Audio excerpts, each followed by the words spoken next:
Hello and welcome to the video. Mike from Honest Gaming here, and today I'm bringing you a review for one of 2017's hidden gems, the all-action, sword-swinging, stylish PlayStation 4 action RPG, Nioh. The story is up first, and immediately by looking at the game, you can see that it's heavily inspired by Japanese culture and style. Much of the game's focus on giving the player that feel and taste of 16th century Japan, and in that sense the game is a lot like Marmite. You're gonna either love the story and setting, or you just won't, with very little in between. For myself, it was the lure of seeing the many historical characters that brought me to the game, and though by the end the story is largely irrelevant to the action, it is a significant step up from the lore style of storytelling in the Dark Souls games that Nioh draws its inspirations from. Next up is the presentation, which is the overall look and sound of the game. This is where Nioh can be a little bit hit and miss.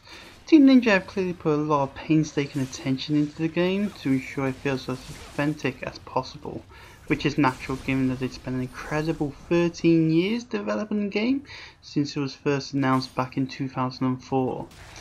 All the character designs and the enemy models are spot on here, bringing to life a vivid and vibrant world, albeit one that is in chaos.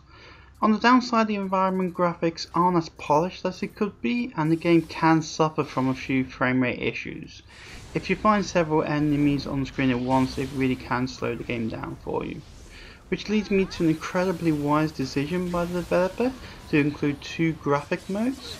So the first one's the action mode, and there's also what they call a movie mode, giving the player control over whether they want to sacrifice a little graphical power for a smoother gameplay experience.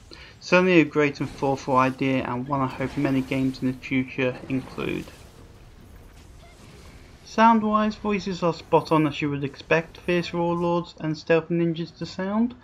Both the voice acting and the music really aid to capture the feel of the game, enhancing the experience as you traverse around the countryside and caverns of warring states Japan.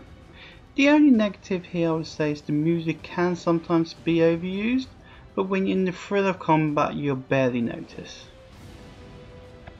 Which leads me on to the gameplay, and this is where Nioh really shines. From spears, swords and axes to throwing stars and rifles, the choice of weapons is wide ranging, as is the vast amount of changeable skills you have on offer. The game includes a loot drop system where you can pick up new equipment and weapons, and it really starts to take shape when you equip some new armor, go to a new location and really see the difference it has on your character. The one thing I will say with Nioh is certainly a gamer's game. With its tough, intense combat and many deaths, Nioh is unforgiving to newcomers.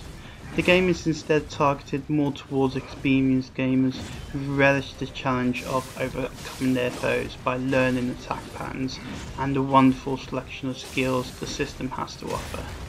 You'll die a fair number of times along your journey, but the key is the game is that fun and enjoyable to play, you'll keep coming back for more and more and more. So next is a section I like to call Fun Factor. If all the ingredients are there but just a basic vanilla sponge cake, where's the fun in that? For me, a game has to hook your interest and then reel you in like an angler's prize catch.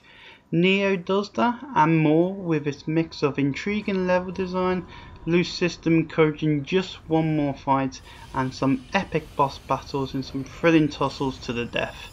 Yes, you'll die a lot, but that only adds to the challenge of the game and the sense of just one more fight before you know it, hours have passed you by as you get immersed in the world Team Ninja have produced. Finally, it brings us to value for money. Always crucial when you can only buy a few games per year and need to decide which game is for you. Now, there have been speedrunners playing through the game in as little as 3 hours, but the main story will take you more likely 30 to 40 hours. However, there's a vast volume of side missions, new game plus, additional extras be unlocked. It brought my game time up to about 90 hours, and there was still so much I could do on the game. You most certainly get plenty of value for money by buying Nioh. So overall, do I rank Nioh? Oh yes, it's been a spectacular first half of 2017 for gaming, and Nioh is right up there as one of the best games out for the PlayStation 4. From its fluid combat to thrill boss missions, Nioh is a relentless delight of what history lessons really should be like. Overall, an Honest Gaming review score of Nioh is 84 out of 100.